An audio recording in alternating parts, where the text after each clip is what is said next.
Well, it's a delight to be with you this morning and to sing these hymns of praise unto the Lord. It's good to be in the house of the Lord and to worship Him together with you. Although I'm a bit distressed this morning because none of you seem to be sitting in your normal places today. Everybody's moved to someplace else. There's a few of you still staking out your regular spots, so we know who the true Baptists are. But the rest of you need to get this figured out. Would you turn with me again to the book of Job, in Job chapter 1. Well, actually this morning, Job chapter 2, as we continue our examination of this historical narrative portion of the book where we see the events that surround the life of Job, the actual events. As I said, once we get to the 11th verse of chapter 2, we start into the poetic section of the book. So this little part is the historical narrative portion of the book. And we have already seen a couple of things that have taken place here. We saw it in the beginning. We saw the heavenly council that convened where God called together his elect angels along with Satan to establish a test. Now again, a test is the word that I'm using rather loosely because it's a test, but it's not the test that you think it is typically. God ordains a test here and He establishes the basis of that test. Last week then we looked at Satan going out going out from the presence of the Lord and attacking the material and familial well-being of Job. And then this morning we come then to the first 10 verses of chapter 2, which end at this little historical narrative portion of the book where we're going to see the test concluded. Now let me remind you that the counsel that we see here was designed to make a point. All right? This little counsel was designed to make a point. There's a question that God asks of Satan. Have you considered my servant Job? And this question is the point of the entirety of this book. It is the question that sparks all of Satan's responses, both to God and over Job. And as I've noted now, Satan fails to understand what God has spoken. What God spoke forth about Job, that he is a blameless and upright man, that he fears God and shuns evil. Satan fails to understand this. He fails to understand that when God speaks those things forth, they become a reality because God has spoken them. When God speaks, what He speaks of comes into existence. He declares it to be so. Thus, Job is righteous, not because Job is really good at practicing his righteousness, but because God has declared it to be so. Yahweh has spoken what is true. And Job is because God decrees it to be so. So, Satan's attack upon Job's material and familial well-being provokes God's chosen response from the man. What does He want to get from the man? Well, He wants the man to confess his righteousness in the face of what has taken place. And Job remains faithful to worship God. He is consistent in his deep understanding of the sovereignty of his Creator. So guess what? The first test succeeds. It succeeds. What God intended, what God ordained to take place, happens. For Job does precisely what it is that God would have him to do. But the test is incomplete. Right? It's not over yet, right? Satan still does not understand, and maybe we don't either, and so there's another part to this story. And as we come to chapter 2 and the first 10 verses of it, we see another council convened and another attack that comes. But this completed portion is compressed. You will notice that even though there's another heavenly council, another attack, it's much shorter. It took all of chapter 1, verses 6 to 22 to lay out the first attack. This one just takes 10 verses, so it's quicker. It's much quicker. But it's going to make the point that we want it to make. It's going to make the point that we need it to make here. So this morning, my goal is to complete this little narrative portion here. And then Thursday, I fly out to Kenya. Going to Nairobi on Thursday, Lord willing, to preach the African Pastors Conference there. We have 4 different sites in Kenya that we're going to be going to over the course of about 18 days. And so I would appreciate your prayers for our safety and that everything works as we get from here to there. You know how airlines are nowadays. So just pray that everything goes well. But more importantly than that, pray that the men who come to these conferences will be edified by the preaching. We're going to be teaching on the subject of the church. Conrad Mobewe, who will be joining us in Nairobi, wrote a book on this particular subject, and so we're going to be preaching on various aspects of that over the course of the time. Also have the opportunity to preach in churches there on the Sundays while we're there. So pray that the Lord will be glorified in the hearts and minds of these pastors. As they go back to their churches, they'll be prepared to continue the process of building healthy biblical churches. Pray also for Brian and for Mike as they take the lead here in this place while I am gone. Pray for them that the Lord will give them also the wisdom that they will need to lead you during these days. So thank you for your prayers, even in advance. Now, to the subject at hand. We come then to the second heavenly council, chapter 2. Again, there was a day when the sons of God came to present themselves before the Lord, and Satan also came among them to present himself before the Lord. Almost the exact same verbiage we saw in the first council. Very similar to the first. In fact, if you compare the first 7 verses of this paragraph with verses 6 to 12 of chapter 1, you see it looks very, very similar. The sons of God come to present themselves. They come to station themselves before God. They come to report to Him. Remember I said that's like them coming and standing at attention. Okay, Lord, what is it that you want from us? Again, I am convinced that this is the host of the elect angels. This is the body of those that have been established and set aside by Him to be His faithful ones. And they are summoned by Yahweh to see God address Satan. And again, Satan comes among them. Once again, he appears. I think it's by invitation. Although the author does add a phrase, he adds to present himself before the Lord. So he adds a slight bit of difference. I don't think it's significant, but there is that one slight difference.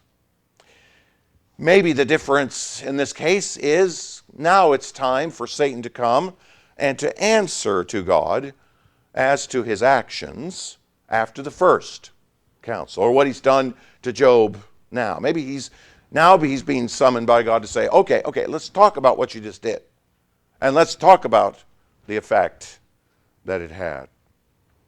Again, God asks Satan, verse 2, where have you come? From where have you come? Satan answered the Lord and said, from going to and fro on the earth and walking up and down on it. Again, very similar to what you see, and the same answer.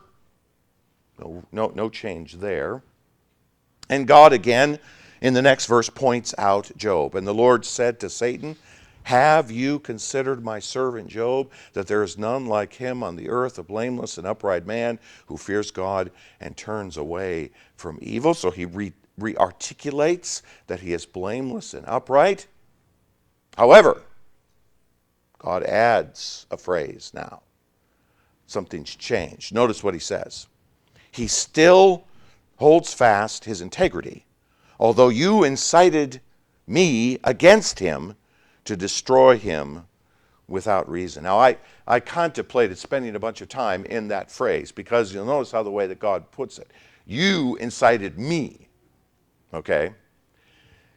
I suppose we could get into a great deal of discussion about who actually is running the show here, right? But it should seem obvious in all the various sermons that I've preached so far on this that this is not something that Satan is doing of his own willy-nilly. This is the ordained purpose of God. So we don't need to spend much more time than that. It's a reminder that Satan was the instigator of evil against Job, but it was within the sovereign purview of God that such evil was allowed. for it served the greater purpose of God. In other words, we could say that God ordained Satan to be the means by which the test of Job's character would come. If God's intention is to show that Job is a righteous man by virtue of what God has declared to be so, then Satan becomes the means by which that is evidenced. But Job's true nature remained in place. He held fast his integrity. His nature was all along one of righteousness. All along, it was one of righteousness and integrity by God's decree. And Satan was unable to change it. He could do nothing to alter the character and nature of the man. So, in verses 4 and 5, then, Satan says this. He says, Satan answered the Lord and said, "Skin for skin. All that a man has he will give for his life. But stretch out your hand and touch his bone and his flesh, and he will curse you to your face." Now, Satan again suggests that Job's character is still based on external blessings only. Remember, we said that Satan's argument against God in the first case was the only reason he's righteous is because you've hedged him in, you've blessed him, you've filled him up with all sorts of material blessings. And so in the first attack, Satan goes and removes all that, but Job remains consistent in his faith. So Satan comes now and says, in this case, if you attack his physical health, that will change everything. If Job were afflicted in his physical body, he would curse God. That phrase, skin for skin, is found nowhere else in Scripture. It's a unique phrase. But it means make the test legitimate by bringing something to bear against him personally. In other words, bring it against his own skin, all right? Everything else was outside of him. Attack the man, and we'll see how he changes. In fact, he goes on to say all that a man has, he will give for his life. For his life, he will put himself. He will do whatever he can do to protect his life, including cursing you. Satan implies. In other words, everything can be restored that was lost in the previous attack, right? He can get all his camels back, he can get all his sheep back, he can get all of his donkeys and his oxen and his servants and even his children. He can get all that back. And so there's the sense that Satan is saying, yeah, we attacked all that, but there's still this little glimmer of hope because all of that can be restored. That ain't going to be the case if I attack him or if you attack him of his physical nature. If you remove his health, that's going to change everything. But stretch out your hand and touch his bone, and he will curse you. Satan contends that Job's true inward character will be revealed if you afflict him bodily. Now, note the second person pronoun in verse 5. Stretch out your hand and touch his bone and his flesh, and he will curse you to your face. Notice the second person pronoun. It would seem to imply that Satan is telling God to do this. If you touch him, if you afflict him, okay, if you do this. In other words, for God to directly cause the affliction. But it would look that way, but I suspect, and as I interpret it, the phrase is probably just a generic statement of, well, if someone were to do this. Okay, I think that's how to interpret that. I don't think Satan is standing there saying, well, why don't you, Holy One, bring destruction and death upon this man? I don't think that's what he's saying. I don't think Satan believes that's possible. He probably knows the character of God better than anyone. So it's more than likely a generic phrase of, well, if someone, right, if you in the generic sense do this, then this will be what has happened. Okay, it's open for some debate and interpretation, but the bottom line is we know that God cannot be the cause of affliction, right? He cannot bring evil. He can use the other means to accomplish that, and there are many means available to him in this world by secondary sense to cause. But God himself cannot be the direct cause of evil. He can ordain it, he can allow it, he can even establish all of the circumstances that would lead to it, but he himself cannot be found guilty of having inflicted evil upon someone. So it's not a phrase, I don't think it's a phrase of Satan saying, well, you do it, God. I think it's, if someone does this, this is what's going to happen. Okay? And I have a sneaking suspicion that Satan is probably willing for God to give him permission here, don't you think? So God, again, grants permission to Satan to afflict Job in verse 6. And the Lord said to Satan, behold, he is in your hand, only spare his life. He's given the freedom to attack Job again.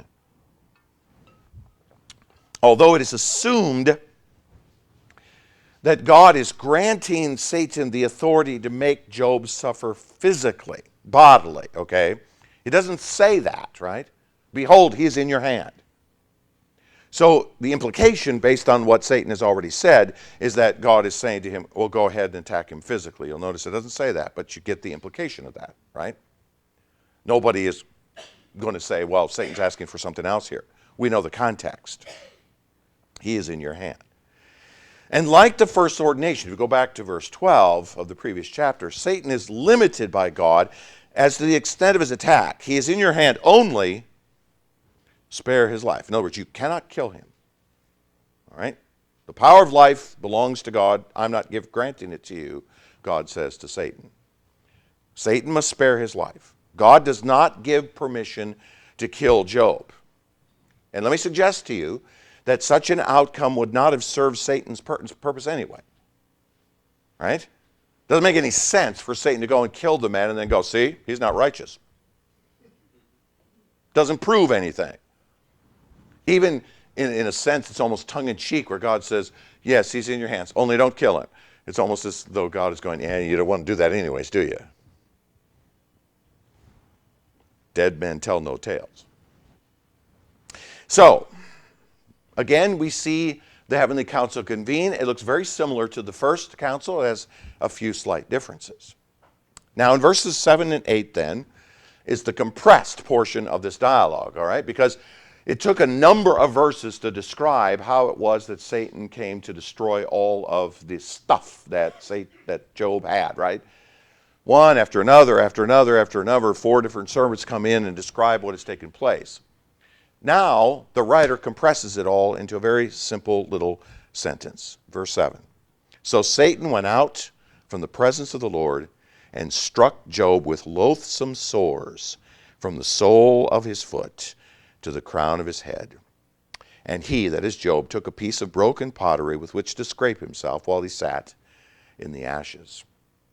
Again, Satan goes out from the presence of the Lord. He leaves from this heavenly council, he returns to the earth, he returns to his abode.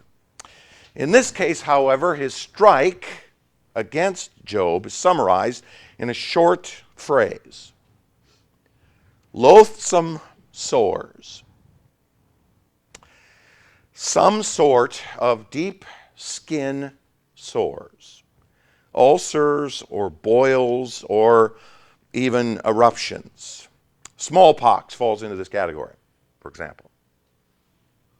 Some sort of physical outward skin sore of some sort. The same word, the exact same word, is used for the boils that came over Egypt in the 6th plague in Exodus 9:9. God sent boils upon the people. So that's another image of what it is that Job is.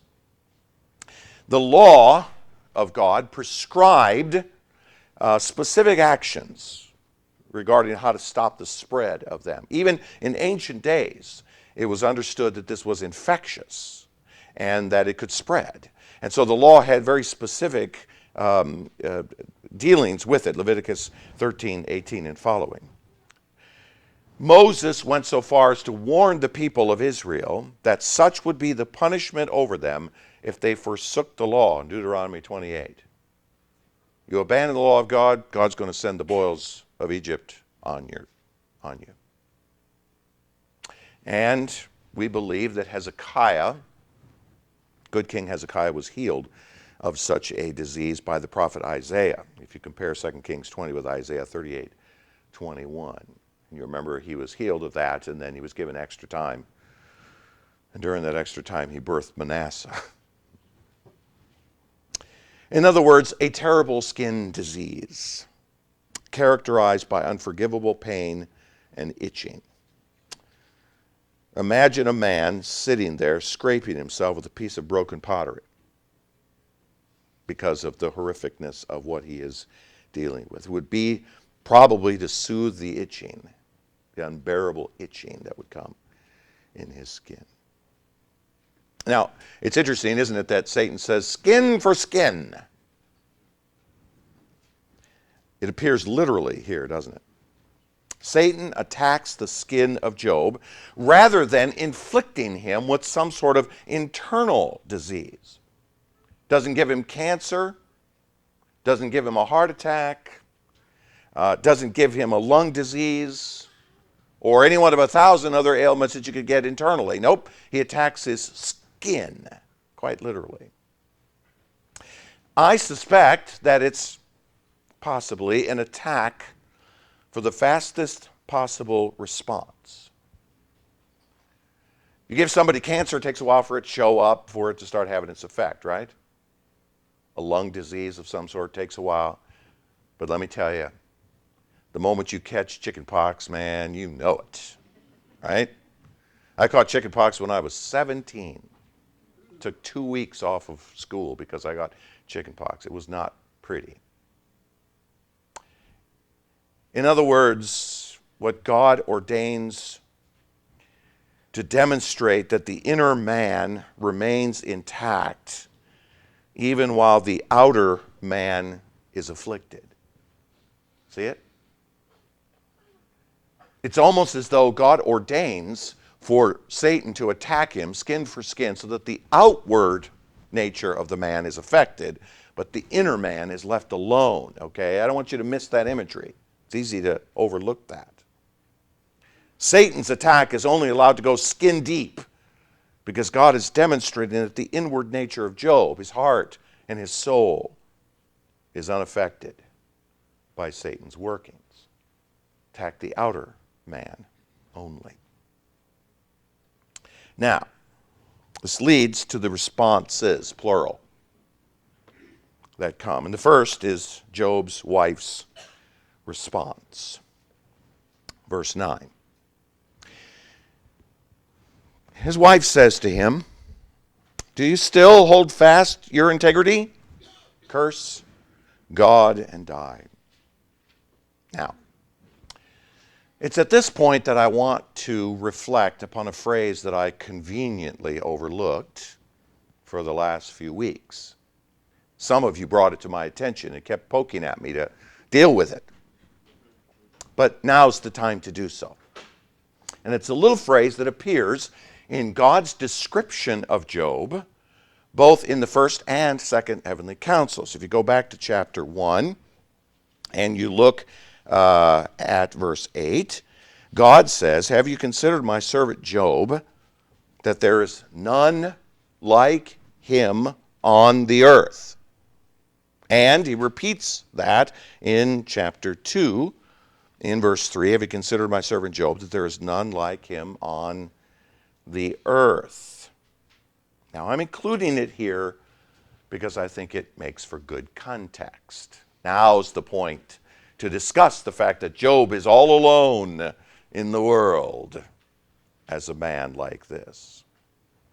It is a phrase that is similar, not identical, but similar to a phrase used to describe Noah in Genesis chapter 6 and verse 9 and Genesis chapter 7 and verse 1. Noah was a righteous man, blameless in his generation. Chapter 7, "I have seen that you are righteous before me in this generation." That "in this generation" part implies that God is looking at Noah, Job, as utterly distinct from all other men living on the planet. Now that leads to the obvious question. Was he, Job, Noah, the only righteous man in his day. Is this to be taken literally or figuratively? Literally, Job is the only righteous man on the planet. Figuratively, well, Job is one of a kind, right? He's amongst many who are righteous, but he is unique in this sense. Now, certainly, as seen elsewhere, the phraseology could imply that Job is simply one of a kind, as I said, amongst humanity, and that there are other righteous men alive. In other words, using this as figurative language, it is possible that we could look at this and say, yeah, there were probably other righteous men, but Job was unique. He stood out amongst all the others, and part of the reason he stood out is because, well, he's drawn attention to by God. Okay, that makes him one of a kind. However, I'm inclined to take this literally. Okay? I'm inclined to take this literally. And here's why. I think that God is being literal because God has a tendency to be literal. It is certainly possible this early in human history for there to be only one man in all the earth that is elect by God. Agreed? Now, I know you would look at that and go, well, wait. But it's possible, isn't it? Remember, we're talking about early in human history. If we're talking about Job being a man that lived near the days of Abraham, 2,000 years before Christ, 4,000 years ago from our perspective, and after the flood, it is possible that Job is the only man in all the world that is truly righteous and elect by God. Abraham would become another example, would he not? But it could be that Job, predating Abraham, is a man walking around this planet. It's the only man that God set aside to himself. There is, remember, we're talking about a period of time 600 years before the Israelites came out of Egypt, and the first bits of Scripture are written. We're talking about a time in which there is no revelation of Yahweh on the planet. It's very possible that Job is one man. I would also argue that the story of Job makes much more sense if he is the lone human who's experienced God's electing grace in his generation. Again, God himself calls attention to the man, thus he is unique to Satan. He is the one man in all the world. Have you considered my servant Job? And Satan goes, yeah, I know who you're talking about. I know who he is. Why? Because he stands out as unique in the world. But I'm also inclined to take the literal position because when God speaks, his words are truth and become the essence of what takes place, right? I'm trying to make the point, as Calvin did in preaching this book, that the reason why Job is righteous is not because Job acted righteously, but because he was declared to be so by God. And thus the whole point of the book is the fact that it is God that declares what is true, and nothing can undo that. It makes much more sense, doesn't it, if Job is the righteous man of his generation for this test to come, in order to demonstrate that specific truth. And God, as I've said, has declared Job to be righteous, thus he is and always will be. So that leads me again to the conclusion that Job is unique in his generation. But there is one more evidence. And that is the response to Job's suffering by his wife. Screams for his unique status as righteous. Mrs. Job asks a question. And then she suggests a course of action. Now, let's be careful with Mrs. Job. Okay? The fact is, she too has suffered.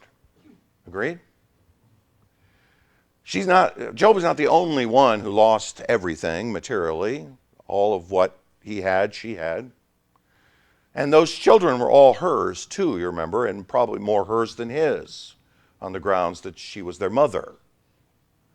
So we need to remember that she too has suffered in all of this. However, it is likely that Mrs. Job here is acting as an agent of Satan.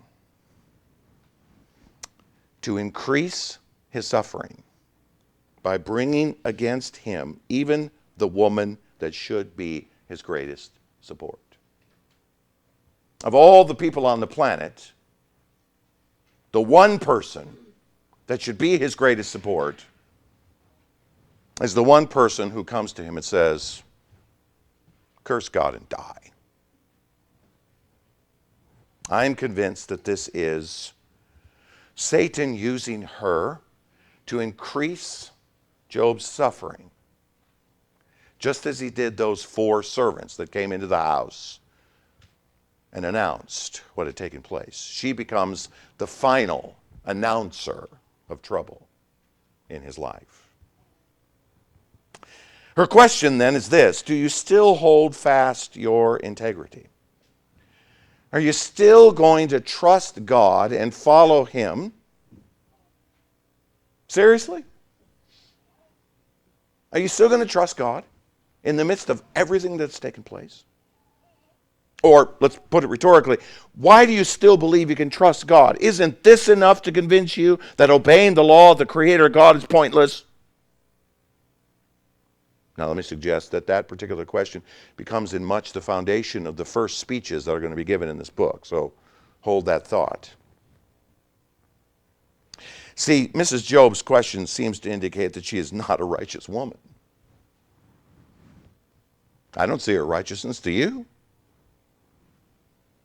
She does not respond rightly to this calamity. Now, who's suffering with the sores? Her? No. There's no sores on her body. She hasn't been personally afflicted by Satan. There's no indication whatsoever that she received any of the physical suffering of Job. She suffered of all the other things, yes. But now he comes down with a terrible case of some sort of skin rash, and she comes to him without experiencing and says to him, well, curse God and die. Isn't that strange? She's not suffering with the sores. But she asks him about his integrity. Well, guess what that tells me? She ain't got none. And her suggestion then is to curse God and die.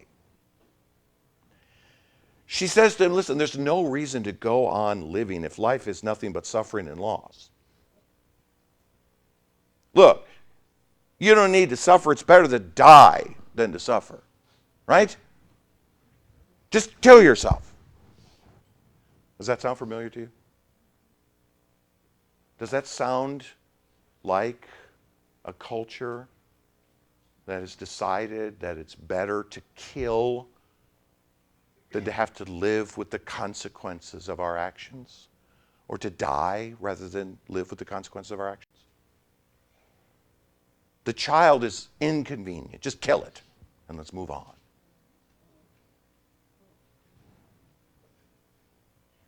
Now, I would have you also note, this is a very strange suggestion on her part, which is another reason I believe that she's a puppet of Satan. It's a very strange suggestion. Why? A woman in such a culture and situation would be left destitute without her husband. She's got nothing. If he does go ahead and take his life. Because remember, she doesn't have any children anymore, so she has no progeny to help her. She possesses nothing material because it's all been taken away. So this is a bizarre suggestion for her to actually say to her husband, look, just off yourself because, you know what? It's better that way. Well, she's condemning herself in the process. Here's what I think. I don't think she thought it through. I don't think she actually sat down and thought it through. I think she just decided that she would just tell her husband, look, life is terrible. You can't go on living. Just commit suicide, right? Well, is not that a lie? Isn't that a lie? That's a lie. And who's the father of lies? The woman is a puppet of the devil. It's a strange suggestion because she would be left destitute without her husband. She would be left with nothing. She would be left with nothing for which she would then survive. Wouldn't matter if she had boils on her skin. She's going to be dead soon. She's going to have nothing. Now, I want to insert an application right there.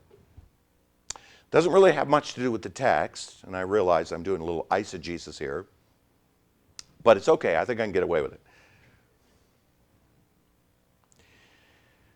Noah was a man righteous in his generation. Noah was a man who was the only righteous man in his generation, which means that his wife and his children and their wives survived the flood on the boat he had built. Right?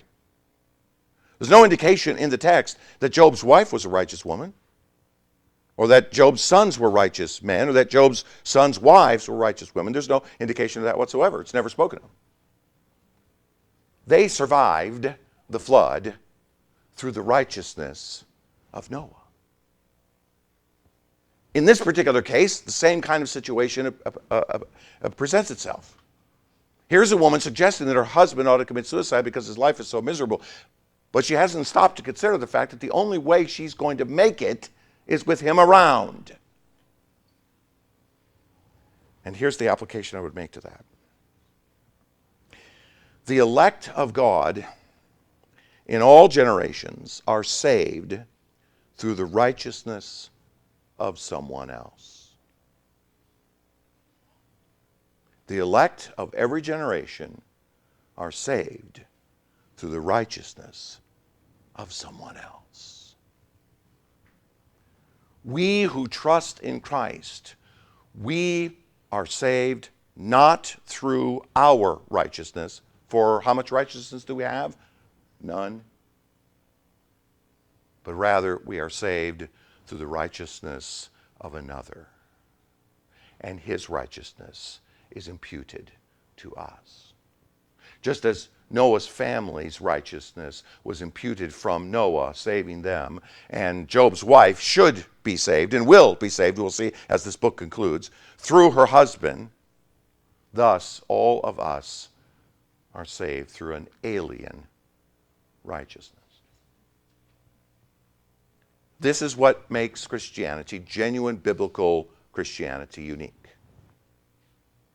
All other religious systems believe that fundamentally it's your righteousness, your actions, your behaviors which lead to whatever accounting of righteousness that you have that brings you safely to God.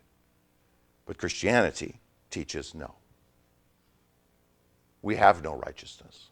We can come only to Christ with nothing and follow him into the presence of God. Job's wife demonstrated she had no clue of the concept of righteousness either.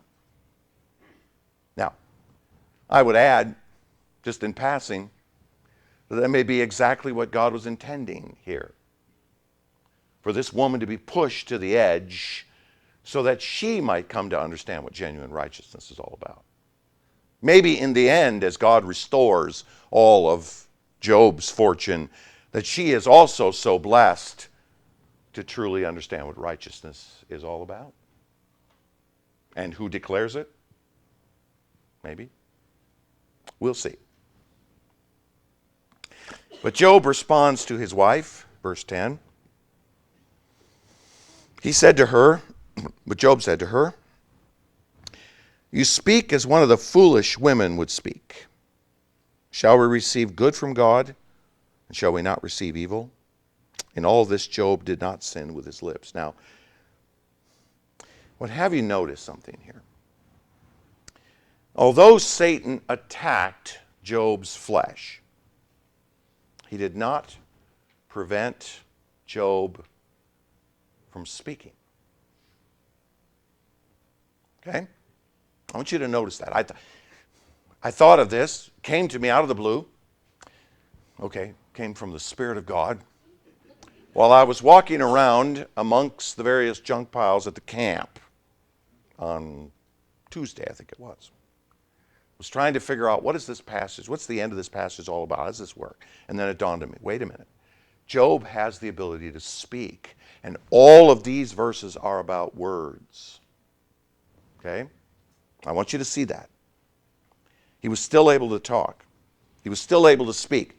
And the words coming out of his mouth would now reflect his true character. In fact, the rebuke by Job of his wife was part of his nature as a blameless man. Okay? That's what I want you to see. So what does he say to her? He says, you speak as one of the foolish women. The phrase should better be translated, you speak as one of the foolish. Forget the word woman. Because the word foolish is simply a feminine word. And so we put the word woman behind it. But it should really be, you speak as one of the foolish. You speak as a fool. You speak as a godless person. You speak as a good for nothing. Literally, it means you speak as an unbeliever. You speak as one who does not know nor confess the Creator God. Right? The words that just come out of your mouth demonstrate that you have no concept of who God really is. You have no idea of what the Creator really is. With her words, she confessed who she really was. Right? It was with her words that her character came flowing out. And he points that out to her. You have spoken as a fool. You have spoken as a foolish woman. The words that come from your lips are the greatest evidence of your true nature. The words that come out of your mouth are the greatest evidence of your true nature. The Christian man speaks holy words that confirm his love of Christ. The evil man speaks vile words that confirm his reprobation. You want me to prove that? Listen to the words of Jesus. Matthew chapter 12, he says this. You brood of vipers, you Pharisees. How can you speak good when you are evil? For out of the abundance of the heart the mouth speaks. The good person out of the good treasure brings forth good, and the evil person out of his evil treasure brings forth evil. I tell you, on the day of judgment, people will give account for every careless word they speak. For by your words you will be justified, and by your words you will be condemned, unquote. Oh, wait. I thought my justification was on the basis of my behavior. I thought that what I did was what was going to make me justified. Jesus says, no. It's by what comes out of your mouth. It's by the words you speak. What confession pours forth from your lips? Do your words reveal that you belong to this Christ and that He is the most important because you speak of Him? Or do your words reveal something else? Remember, justification, the biblical concept of justification, is a declaration by God. He speaks it, and thus it is. A man who comes to Christ by faith, a woman who comes to Christ by faith, a child who comes to Christ by faith with nothing but faith, with an empty hand of faith, who comes and stands before God and says, I have nothing, and says, I trust in the cross. I believe that the cross is the only thing that can make me righteous. God makes a declaration from His holy counsel. He says, I now declare this one to be righteous. That is spoken. It's not written down. It's not sent with some army of angels that accomplish something. It is spoken. God says it, thus it is so. To be justified is for God to speak it. You see?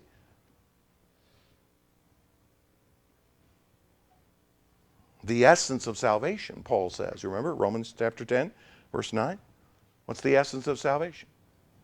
To confess with your mouth Jesus is Lord,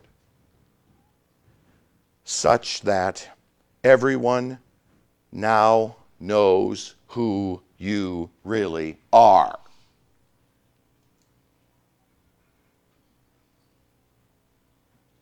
You say what you are. Someone much wiser than me years ago said, you will learn a great deal about a man by the way that he prays. Listen to the words, and you will discover who the man really is. What's important to him? What matters to him? If the man doesn't pray at all, well, you know what that tells me? Or if his prayers are filled up with selfish supplications and desires for the things of this world, that tells me a great deal.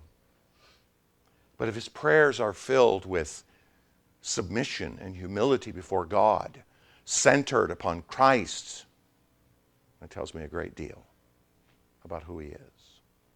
Job's nature here is revealed in this last phrase. In all this, Job did not sin with his lips. He spoke only words that demonstrated who he was. I've said many times that speech amongst us as humans is a very powerful thing. God gave us the ability to speak. It's a part of the Imago Dei. It's the very essence of us, probably one of the most significant attributes we have. I was talking to somebody I've said this many times, I was talking to somebody not too long ago. It's interesting, isn't it, that a child can learn to speak before he can learn to use the toilet. Right? They listen, and they're able to make complex sentences, right? Because they listen to their parents, and they hear their parents speak, and their friends, and their teachers. And guess what? Human beings have an ability to articulate ideas, concepts, even imaginations in words. Words are powerful. Words tell us who we really are. Job did not sin with his lips. His righteousness was demonstrated by the fact that he spoke only those things that were righteous.